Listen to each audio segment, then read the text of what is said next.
तो इसमें इसका पहचान है कि दिखेगा आपको R बॉन्ड X। क्या दिखेगा? R bond X। और X के जगह पे क्या इस्तेमाल कर सकते हैं हम लोग? तो क्लोरीन, ब्रोमीन, फ्लोरीन, आयोडीन, ये सब। क्योंकि ये आवर्त सारणी में 7वें समूह में पी ब्लॉक में स्थित होता है और इसका ग्रुप संख्या होता है 7। क्योंकि इन सभी का इलेक्ट्रॉनिक विन्यास करते हैं तो कक्षा में क्या आता है? 7 इलेक्ट्रॉन बाहर ही आते हैं। ये सभी के सभी परमाणु 1 इलेक्ट्रॉन लेकर अपने ऑक्टेट को पूरा करने की प्रवृत्ति रखते हैं। इसलिए इस समूह में 7वें समूह में पाए जाने वाले सभी परमाणुओं के समूह को हैलोजेंस कहा जाता है। क्या कहा जाता है? हैलोजेंस। तो हैलोजेंस है तो इसलिए इनको हम लोग यहाँ से हैलो शब्द आते हैं। ठीक है, haloalkane. R bond X रहेगा तो उसको हम लोग कहेंगे हैलो। ठीक है, एग्जाम्पल के तौर पे लेते हैं, एक कार्बन हमने ले लिया और उसके साथ हमने जोड़ दिया क्लोरीन। क्या जोड़ दिया? क्लोरीन। तो कार्बन की 4 संयोजकता, इसके पास 4 डंडी होनी चाहिए। अभी 1 डंडी है तो बाकी की 3 डंडियों को हम लोग क्या करेंगे? हाइड्रोजन से भर लेंगे। ठीक है, कोई समस्या? अब इसका नाम क्या हो जाएगा? इसको हम लोग कहते हैं, नाम देखो रखने का क्या तरीका है। तो जब एल्किल ग्रुप से कोई हाइड्रोजन जुड़ा हो तो क्लोरीन जुड़ा होगा तो आईपीएसी नाम रखते समय उसको हम लोग कहते हैं क्लोरो। क्या कहते हैं? क्लोरो। अगर ब्रोमीन जुड़ा होगा ब्रोमो, फ्लोरीन जुड़ा होगा फ्लोरो, आयोडीन जुड़ा होगा आयोडो। क्या बोलेंगे? आयोडो। इसके लिए इस्तेमाल करते हैं हम लोग क्लोरो, इसके लिए ब्रोमो,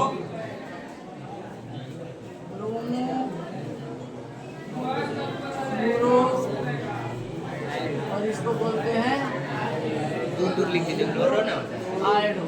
फ्लोरो भी कह सकते हो, फ्लोरो भी कह सकते हो। बहुत लोग इसको फ्लोरीन कहते हैं, फ्लोरीन भी कहा जाता है, FLURIN। ठीक है, तो फ्लोरो फ्लोरो कुछ भी कह लो, उससे कोई बहुत ज्यादा फर्क पड़ने वाला नहीं है। अब इसका आईपीएसी नाम क्या होगा? तो बोलो, एक कार्बन है मेन, तो इसका नाम हो जाएगा मेन। अब मेन में जोड़ देंगे एन, ये एल्केन है, ये हो जाएगा एन। अब इस क्लोरीन का क्या करें? इसका भी तो बताना पड़ेगा, इसको आगे हम लोग जोड़ देंगे पीछे ना क्लोरो मेथेन। ठीक है, साधारण नाम इसका होता है मेथिल क्लोराइड। क्या होता है? Methyl chloride. अब जरा एक और एग्जांपल लेते हैं। ये कार्बन हमने ले लिया, यहाँ पर 2 क्लोरीन जोड़े, बाकी के आपको क्या करने हैं? 2 हाइड्रोजन जोड़े। अब इसको हम लोग क्या बोलेंगे? एक कार्बन है तो मेथेन, एक कार्बन है तो मेथेन, और 2 कार्बन है, 2 क्लोरीन है डाइक्लोरो। और कम हल्ला करो 11 वाले, वो सब नहीं लिख रहे हैं। सब क्या सर? पीछे वाले सब डाइक्लोरोमेथेन। क्या नाम हो गया? डाइक्लोरोमेथेन। उसी प्रकार से अगर एक क्लोरीन है उसमें हमने क्या कर दिया? यहाँ पे 3 क्लोरीन जोड़ दिया और एक हाइड्रोजन। इसका फार्मूला अगर बनाए तो CHCl3। अगर इसका फार्मूला देखे तो इसको क्या बोलते हैं? CH2Cl। आइए हो जाएगा CH3Cl। ठीक है, तो CHCl3 ये नाम इसका हो जाएगा। तो 3 क्लोरीन है, 1 2 3, तो 3 के लिए डाई, क्लोरीन है तो क्लोरो, एक कार्बन है तो मेथ प्लस एन यानी पता है। आप लोग पिक्चर वगैरह देखते होंगे तो मान लो कि इनको हमको उठा के किडनैप करके ले जाना है तो रुमाल लेकर उस पर कुछ गिराते हैं, शीशी खोल के है।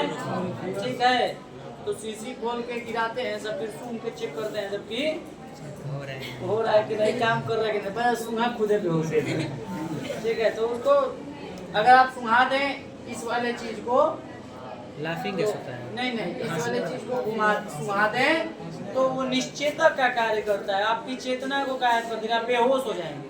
इसको क्लोरोफॉर्म कहते हैं। क्या कहते हैं? क्लोरोफॉर्म का ये फार्मूला है। क्या? ट्राई क्लोरो, याद रहेगा CHCl3, इसको याद रखना है विशेष रूप से कि क्लोरोफॉर्म का फार्मूला क्या है? CHCl3। बात क्लियर है? ये किस रूप में इस्तेमाल किया जाता है? निश्चेतक के रूप में। ज्यादा मात्रा में इसको सांस के द्वारा हम लोग ग्रहण कर ले तो ये हमारी चेतना को कुछ समय के लिए एकदम कम कर देगा, बेहोशी की हालत में लाने की क्षमता रखता है। अच्छा, एक और बच गया तो उसका क्या हो जाएगा बताओ?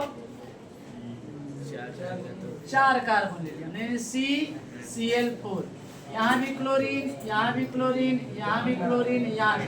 तो 4 के लिए इस्तेमाल किया जाता है टेट्रा शब्द। क्या इस्तेमाल करते हैं? टेट्रा।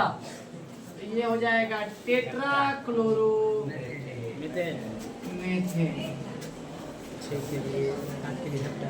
बोलो कोई समस्या?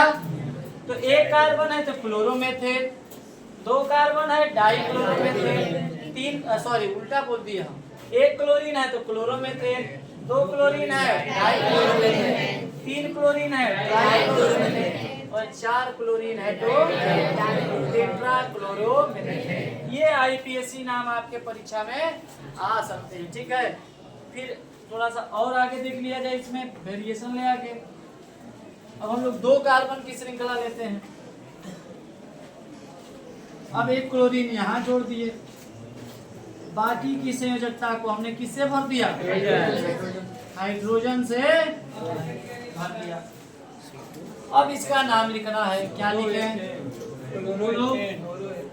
तो 1 क्लोरीन है तो क्लोरीन के लिए हो गया क्लोरो, और 2 कार्बन है तो A प्लस क्या हो गया? Chloro ethane. अब देखिए क्या करने जा रहे हैं हम। 2 कार्बन ले लिया हमने, अब यहाँ पे हमने 1 क्लोरीन जोड़ दिया, 1 क्लोरीन यहाँ पर जोड़ दिया, 1 हाइड्रोजन यहाँ, एक हाइड्रोजन, और साथ ही अब इसका नाम बताइए क्या होगा? क्या होगा? तो ये नाम गलत हो गया, डाइक्लोरोएथेन नाम क्या हो गया? अब क्यों गलत होगा? आने वाले समय में तुरंत आपको लग जाएगा कि हाँ भाई ये तो हमने नाम जो बताया है क्या हो गया? अभी आपने क्या बताया था? डाइक्लोरो। अब जरा इसका नाम बताइए। इसमें पोजीशन बताइए। अरे तो उसमें काहे नहीं पोजीशन बताए महाराज?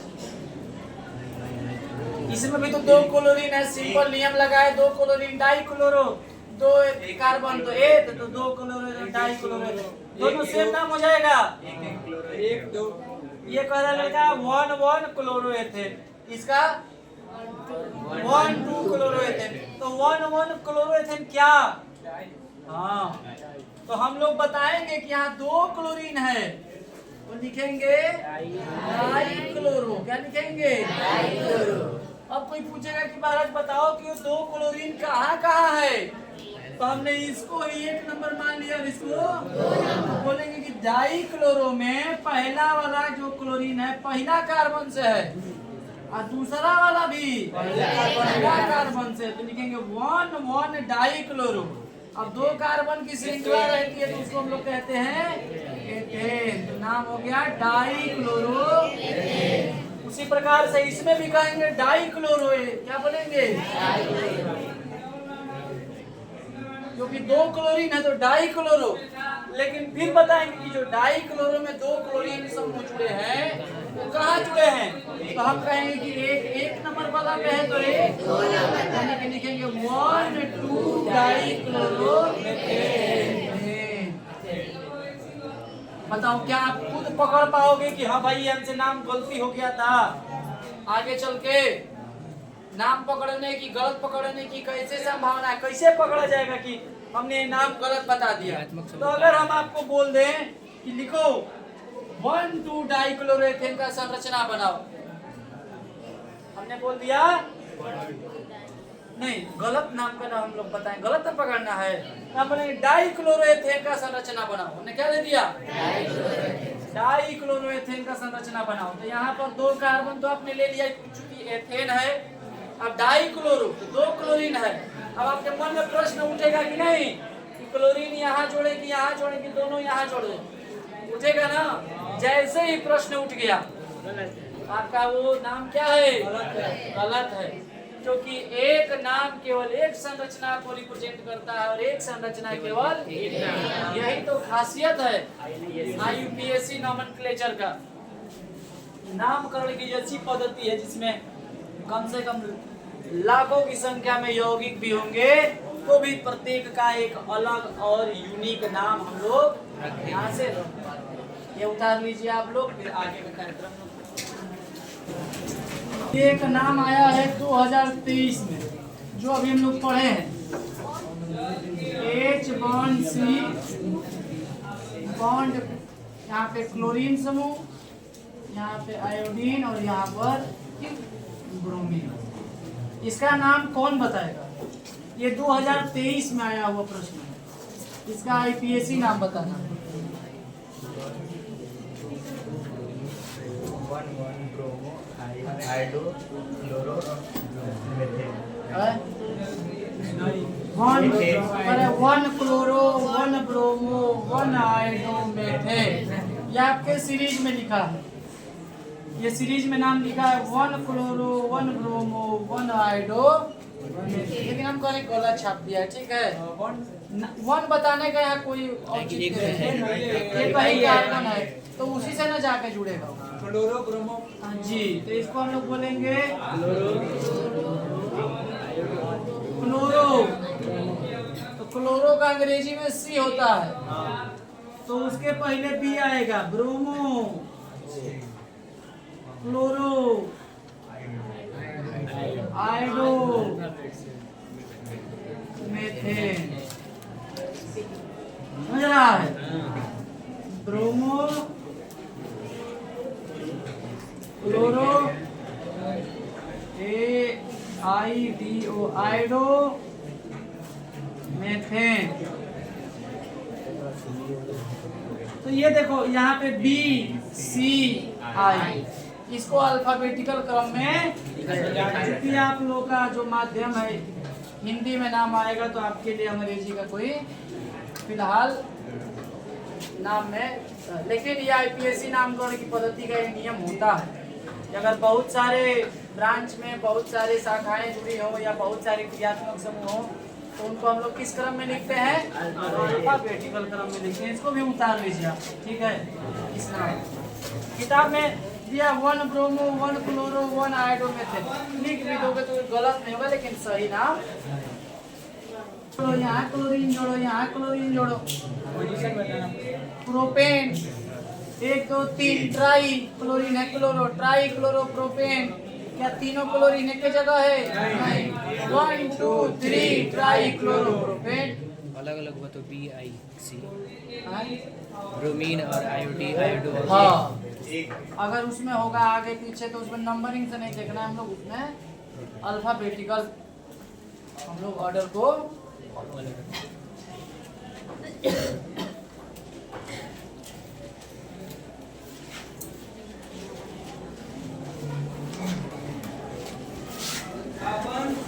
करते हैं।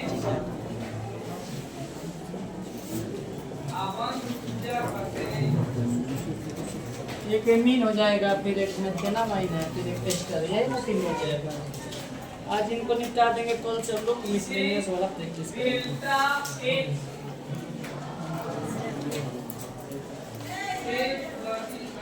अगला क्रियात्मक समूह हम लोग पढ़ रहे हैं, कौन सा? एल्किल, गलत लिख दिए हैं, एल्किल एमीन। क्या है? इसकी पहचान क्या है? तो एक एल्किल समूह से NH2 जुड़ता है। क्या जुड़ता है? एल्किल समूह से NH2। नामकरण कैसे करते हैं? तो एल्केनेमीन। क्या रखते हैं? एल्केनेमीन। अब इसका जैसे एक एग्जाम्पल हम लोग ले रहे हैं, एक कार्बन उसके साथ हमने क्या जोड़ दिया, NH2। एक कार्बन अकेले तो रहेगा नहीं, 4 संयोजकता को पूरा करना ही है, और कार्बन और हाइड्रोजन भाई भाई, ठीक है। तो यहाँ पे आपको कर देना है CH3, हो गया। इसका साधारण नाम क्या हो जाएगा, साधारण नाम इसका हो जाएगा, एक कार्बन है तो मेथिल, और ये हो जाएगा एमीन, हो जाएगा। और IUPAC नाम क्या हो जाएगा,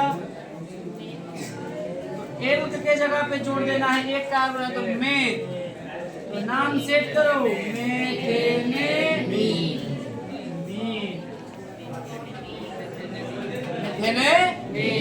दूसरा एग्जाम्पल हम ले लेते हैं। कक्षा 10 के बोर्ड के हिसाब से देखा जाए तो जितना भी हम लोग पढ़ चुके हैं, ईथर, कीटोन, कार्बोक्सिलिक अम्ल, एल्केन, एल्कीन, एल्काइन, उसी में आपका निपट जाएगा। लेकिन जो तेज बच्चे हैं जो 100% की तैयारी कर रहे हैं, उनको इन सभी को भी ध्यान में रखना आवश्यक है। क्या पता भूला भटका पूछ ले, भाग्य बहुत खराब है, बहुत बड़ा पाप किए रहेंगे तब ऐसा आ जाता है कभी। क्योंकि अक्सर हम हर साल का पेपर देखते हैं तो हमने कभी नहीं देखा है कि मतलब इस प्रकार के क्रियात्मक कक्षा 10 यूपी बोर्ड में पूछ रहा हूँ, ठीक है। लेकिन हमेशा वही एसीटोन, एसीटल्डिहाइड, फार्मिक अम्ल, यही सब पूछ लेगा। लेकिन हमको आप पे भरोसा नहीं है, इसलिए आप लोग इसको भी बता दीजिए, ठीक है। एक और एग्जांपल हम लोग सेट कर लेते हैं। 2 कार्बन के साथ NH2 जोड़ दे रहे हैं, ठीक है। यहाँ पे या इसी को हम लोग ऐसे भी लिख सकते हैं क्या, इसका साधारण नाम क्या हो जाएगा, बहुत सुंदर,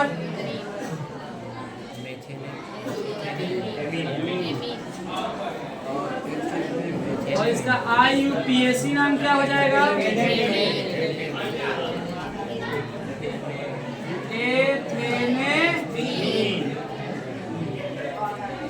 उतार लीजिए, शांति नहीं कोई। अगला है आपका क्रियात्मक समूह एसिड एमाइड। क्या है, एसिड एमाइड। इसकी पहचान क्या है कि हम लोगों ने देखा था कि C डबल बॉन्ड O के साथ अगर OH जुड़ा था तो कार्बोक्सिलिक अम्ल था, केवल वहां पर H जुड़ा था, एल्डिहाइड था। अगर कुछ नहीं जुड़ा है, दोनों तरफ कार्बन कार्बन जुड़ा है, कीटोन हो गया। अब यहाँ पर जुड़ गया NH2, क्या जुड़ गया, तो उसको हम लोग कहते हैं एसिड एमाइड। क्या कहते हैं, एसिड एमाइड। नाम कैसे रखेंगे, एल्केनेमाइड। क्या नाम रखेंगे, एल्केनेमाइड। एग्जांपल लेते हैं।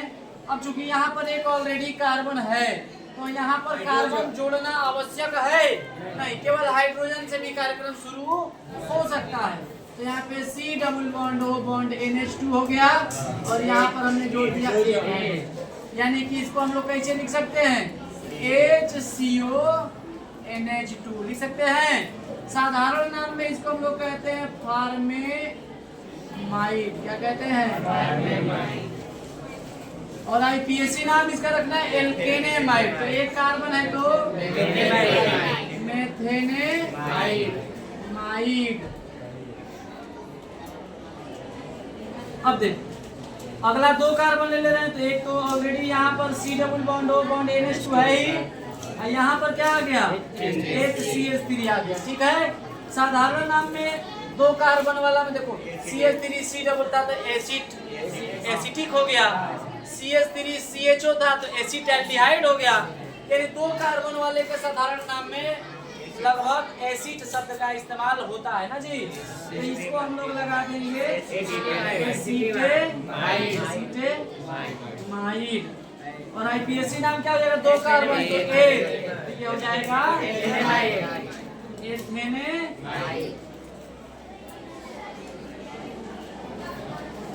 बोलो कोई समस्या, ठीक है।